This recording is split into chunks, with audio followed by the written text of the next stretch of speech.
Di tengah gemerlapnya gedung-gedung pencakar langit Jakarta, berdirilah PT Cipta Graham Mandiri, sebuah perusahaan properti yang namanya sedang naik daun.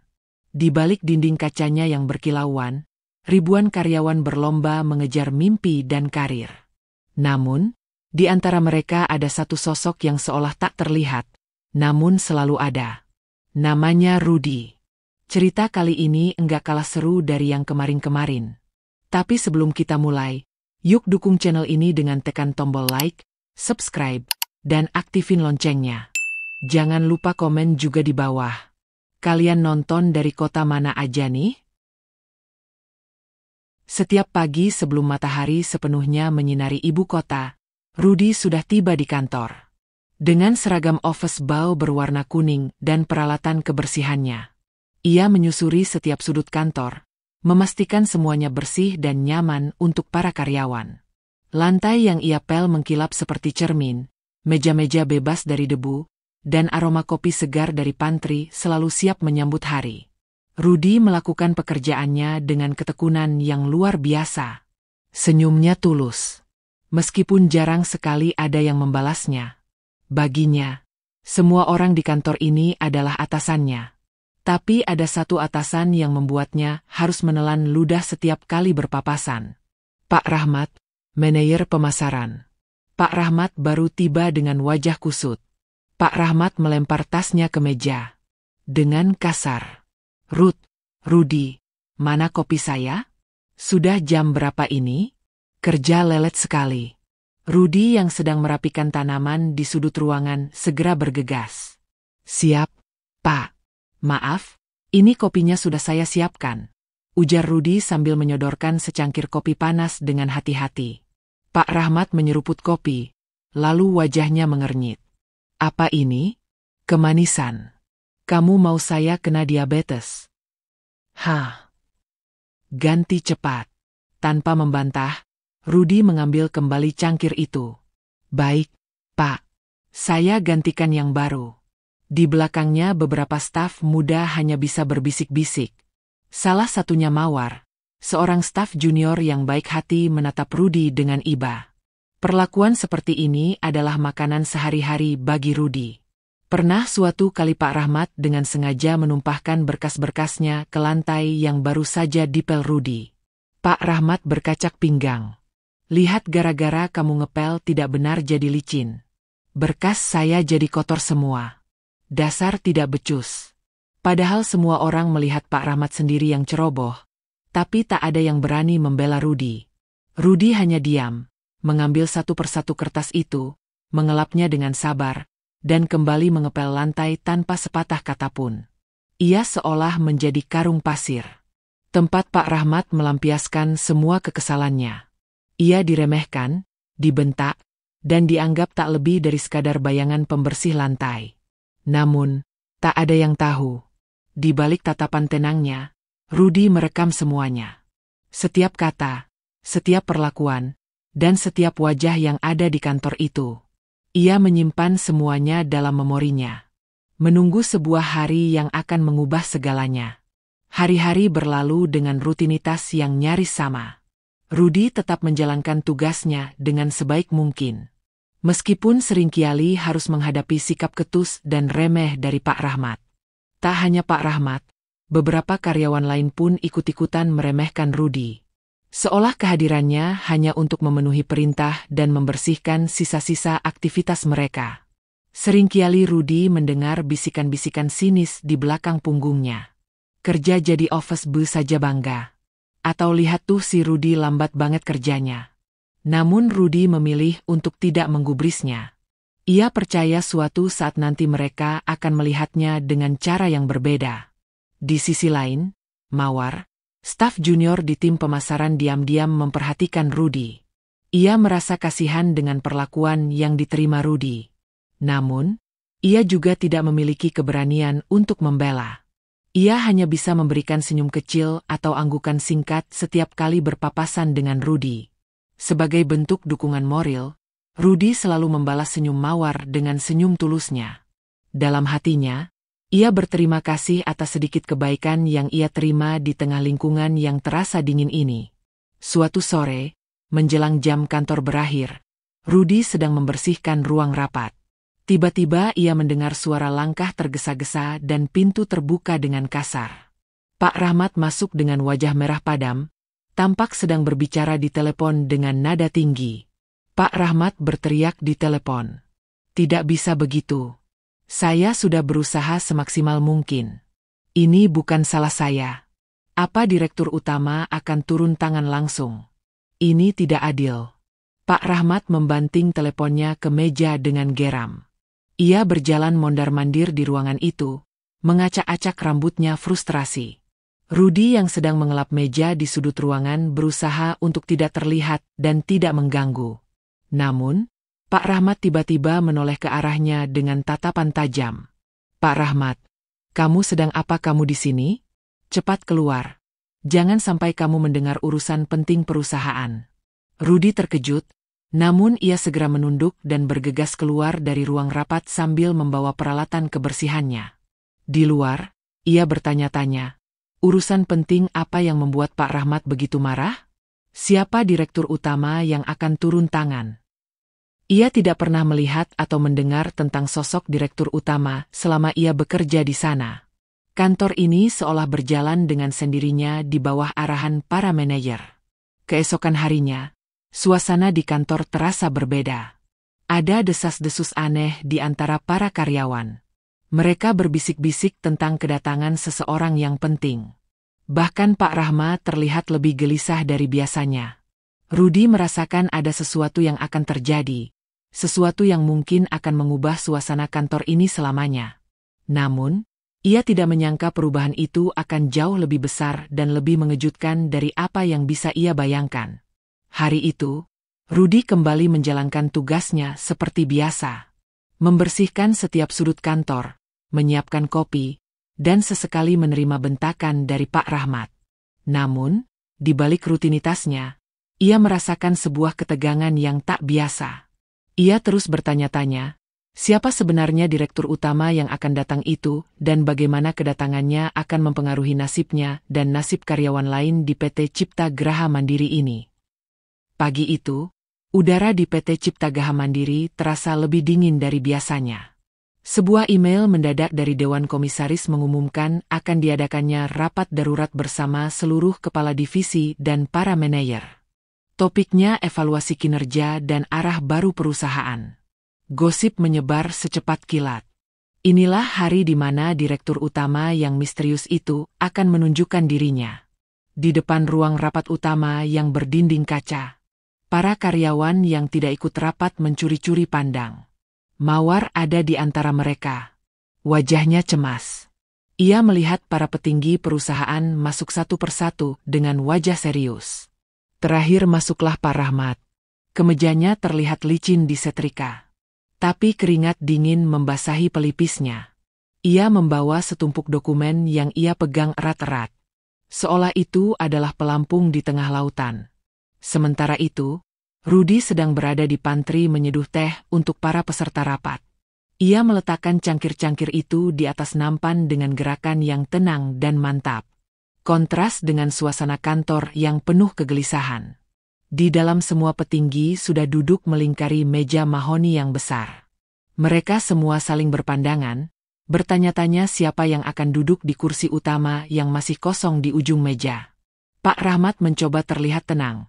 Namun kakinya yang terus bergerak di bawah meja mengkhianati kegugupannya. Tiba-tiba pintu ruang rapat terbuka. Semua mata sontak menoleh ke arah pintu menanti sosok karismatik sang direktur utama. Namun yang masuk adalah Rudi. Ia masuk sambil membawa nampan berisi teh dan kopi. Keheningan yang tadinya tegang kini berubah menjadi bisikan kebingungan dan cibiran pelan. Pak Rahmat berbisik kepada manajer di sebelahnya. Lihat itu sudah mau mulai rapat penting begini. Office bau baru mengantar minum. Benar-benar tidak punya aturan. Rudi dengan tenang meletakkan cangkir di depan setiap peserta rapat. Gerakannya sopan dan efisien. Ketika ia tiba di depan Pak Rahmat bahkan tidak menoleh, seolah Rudi tidak ada. Setelah selesai meletakkan cangkir terakhir, semua orang mengira Rudi akan segera berbalik dan keluar dari ruangan. Tapi Rudi tidak keluar. Ia berjalan dengan tenang menuju satu-satunya kursi yang masih kosong. Kursi utama di ujung meja. Kursi sang direktur utama. Sontak seluruh ruangan menjadi senyap. Suara AC menjadi satu-satunya yang terdengar. Semua mata terbelalak menatap tidak percaya pada pemandangan di depan mereka. Pak Rahmat yang baru saja akan menyeruput tehnya berhenti. Matanya membulat sempurna. Pak Rahmat berdiri dengan geram menunjuk ke arah Rudi. Rudi, apa yang kamu lakukan? Kamu sudah gila. Itu bukan tempatmu. Cepat keluar dari sini sebelum saya panggil keamanan. Jangan membuat malu perusahaan di depan para pimpinan. Amarah Pak Rahmat meledak menggema di ruangan yang hening itu. Ia merasa dipermalukan habis-habisan. Para manajer lain hanya bisa diam terlalu kaget untuk bereaksi. Mereka menatap antara Pak Rahmat yang murka dan Rudi yang kini sudah duduk dengan tenang di kursi utama. Rudi tidak gentar. Ia menatap lurus ke arah Pak Rahmat. Senyum tipis yang penuh arti terukir di bibirnya. Keheningan kembali menyelimuti ruangan. Sebuah keheningan yang jauh lebih menegangkan dari sebelumnya. Semua orang menahan napas menunggu apa yang akan terjadi selanjutnya. Pak Rahmat masih berdiri dengan telunjuk lurus mengarah pada Rudi. Wajahnya merah padam karena amarah dan rasa malu. Ia sudah siap melontarkan makian berikutnya. Namun tepat pada saat itu, pintu ruang rapat yang megah itu kembali terbuka. Masuklah sesosok pria berusia akhir 50-an. Ia mengenakan setelan jas mahal yang dijahit rapi. Langkahnya tenang namun penuh wibawa. Wajahnya tegas namun bijaksana. Semua manajer yang ada di ruangan itu, termasuk Pak Rahmat, sontak terdiam dan langsung mengenali wajahnya dari foto-foto perusahaan. Dia adalah Pak Hartono, pemilik sekaligus komisaris utama PT Cipta Graha Mandiri. Sosok legendaris yang jarang sekali menampakkan diri. Pak Hartono mengabaikan tatapan kaget semua orang. Pandangannya lurus tertuju pada Pak Rahmat yang masih berdiri mematung. Pak Hartono dengan suara tenang namun menusuk. Silakan duduk, Pak Rahmat. Ada yang ingin Anda sampaikan pada direktur utama kami? Telinga Pak Rahmat berdenging. Direktur utama kami.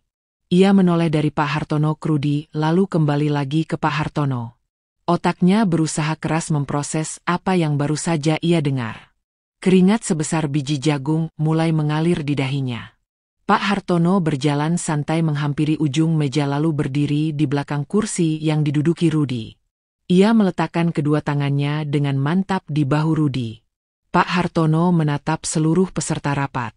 Bapak-bapak dan ibu-ibu sekalian, mohon maaf jika ada sedikit drama pagi ini. Izinkan saya memperkenalkan secara resmi. Ini adalah Rudi Saputra, putra saya. Selama sebulan terakhir, saya tugaskan untuk belajar dari posisi paling dasar di perusahaan ini. Dan mulai detik ini, ia akan mengambil alih kepemimpinan sebagai Direktur Utama PT Cipta Graha Mandiri yang baru. Jika ada jarum yang jatuh ke lantai saat itu, suaranya pasti akan terdengar seperti ledakan. Seluruh ruangan terpanah. Rahang mereka seolah jatuh ke atas meja. Pandangan mereka beralih dari Rudi, sang office boy yang pendiam, ke Rudi, sang direktur utama yang baru. Wajah Pak Rahmat berubah dari merah pada menjadi pucat pasi seperti mayat. Kakinya lemas dan ia jatuh terduduk di kursinya. Pandangannya kosong. Semua bentakan, semua hinaan, semua perintah kasarnya pada Rudi selama sebulan terakhir berputar kembali di kepalanya seperti film horor. Ia baru saja membentak dan menghina pemilik perusahaan ini. Rudi yang sedari tadi diam, akhirnya berdiri. Postur tubuhnya kini tegap. Tatapannya tajam dan penuh percaya diri. Aura seorang pemimpin yang selama ini ia sembunyikan kini terpancar kuat. Rudi dengan suara yang tenang namun berbobot. Selamat pagi semuanya. Terima kasih Pak Rahmat atas sambutan hangat Anda. Sindiran halus itu terasa seperti tamparan keras bagi Pak Rahmat. Rudi mengedarkan pandangannya ke seluruh ruangan. Seperti yang ayah saya katakan. Sebulan ini saya belajar banyak, bukan tentang laporan keuangan atau strategi pemasaran di atas kertas. Saya belajar tentang manusia. Saya belajar tentang karakter. Saya melihat siapa yang bekerja dengan tulus, siapa yang hanya mencari muka, dan siapa yang menggunakan jabatannya untuk menindas yang lain. Tatapan Rudi berhenti tepat di mata Pak Rahmat yang kini tak berani lagi menatap balik. Rudi, misalnya tentang proposal proyek Gria Asri yang Anda sebut hilang dan menyalahkan bagian arsip 2 hari yang lalu. Proposal itu tidak hilang Pak Rahmat. Proposal itu terselip di dalam majalah golf di laci bawah meja Anda. Saya melihat Anda menaruhnya di sana saat sedang panik di telepon klien. Sebuah fakta kecil yang telak. Rudi tidak hanya membuktikan pengamatannya yang jeli, tapi juga membongkar kecerobohan dan kebiasaan Pak Rahmat yang suka menyalahkan orang lain. Seketika rasa hormat sekaligus takut dari seluruh peserta rapat tertuju pada Rudi. Mereka sadar pria yang selama ini mereka remehkan sebagai office boy ternyata telah melihat dan menilai mereka semua dari dekat. Ruang rapat itu terasa senyap. Rahmat menunduk dalam-dalam, tak sanggup lagi berkata-kata. Seluruh keangkuhan dan kesombongannya luntur dalam sekejap, menyisakan penyesalan dan rasa malu yang luar biasa. Para manajer lain hanya bisa menatap Rudi dengan campuran rasa kagum dan cemas. Menanti keputusan pertama yang akan diambil oleh direktur utama mereka yang baru. Rudi menarik napas panjang. Tatapannya kini menyapu seluruh ruangan dengan aura kepemimpinan yang tak terbantahkan. Rudi dengan nada tegas dan jelas. Mulai hari ini budaya di PT Cipta Graha Mandiri akan berubah. Saya tidak mau ada lagi pemimpin yang memimpin dengan cara membentak dan merendahkan. Perusahaan ini adalah sebuah tim. Kita maju bersama atau kita tidak maju sama sekali. Ia kemudian kembali menatap lurus ke arah Pak Rahmat. Rudi, Pak Rahmat, saya mengucapkan terima kasih atas jasa Anda selama ini. Namun, visi Anda dalam memimpin tim sudah tidak sejalan dengan arah perusahaan. Anda menciptakan lingkungan kerja yang toksik dan penuh ketakutan. Kinerja tim Anda mungkin terlihat baik di atas kertas, tapi itu dibangun di atas tekanan, bukan inovasi. Oleh karena itu, dengan sangat menyesal, perusahaan harus mengakhiri kerja sama dengan Anda. Efektif per hari ini. Keputusan itu final dan tidak bisa diganggu-gugat. Pak Rahmat mengangkat wajahnya ingin memohon. Tapi melihat tatapan dingin dari Rudi dan anggukan tegas dari Pak Hartono, ia tahu semuanya sudah berakhir. Ia hanya bisa pasrah. Rudi kemudian beralih ke salah satu kepala HRD. Tolong panggilkan Mawar dari divisi pemasaran untuk masuk ke ruangan ini. Beberapa saat kemudian Mawar masuk dengan wajah bingung dan takut. Ia melihat Pak Rahmat yang terduduk lesu dan Rudi yang berdiri di kursi utama. Ia tidak mengerti apa yang sedang terjadi. Rudi tersenyum hangat pada Mawar. Senyum yang sama tulusnya seperti saat ia menjadi office boy. Mawar, jangan takut. Selama sebulan ini, di saat banyak orang memilih untuk mencibir atau memalingkan muka, kamu adalah satu dari sedikit orang yang menunjukkan kebaikan dan rasa hormat. Bahkan kepada seorang office boy. Kamu punya integritas. Rudi berhenti sejenak lalu melanjutkan. Rudi, perusahaan ini membutuhkan orang-orang seperti kamu. Orang yang tidak hanya pintar, tapi juga punya hati. Saya menunjuk kamu sebagai pelaksana tugas, PLT, manajer pemasaran yang baru. Gantikan posisi Pak Rahmat.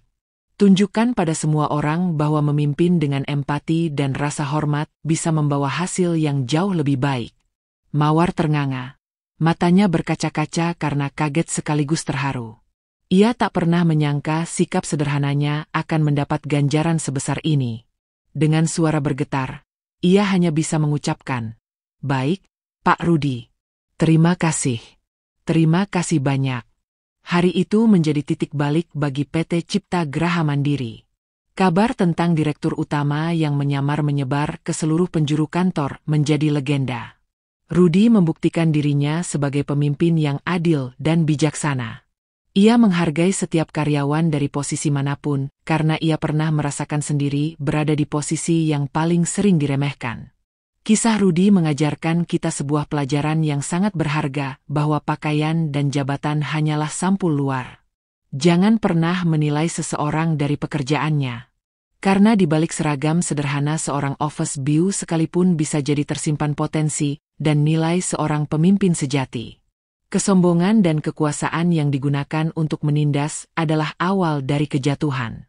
Sebaliknya, kebaikan, ketulusan, dan integritas adalah investasi terbaik yang tak akan pernah lekang oleh waktu. Karena pada akhirnya karakterlah yang menentukan tahta sejati seseorang, bukan jabatannya. Terima kasih sudah menonton cerita ini sampai akhir. Semoga ceritanya bisa menghibur dan memberikan pelajaran berharga bagi kita semua.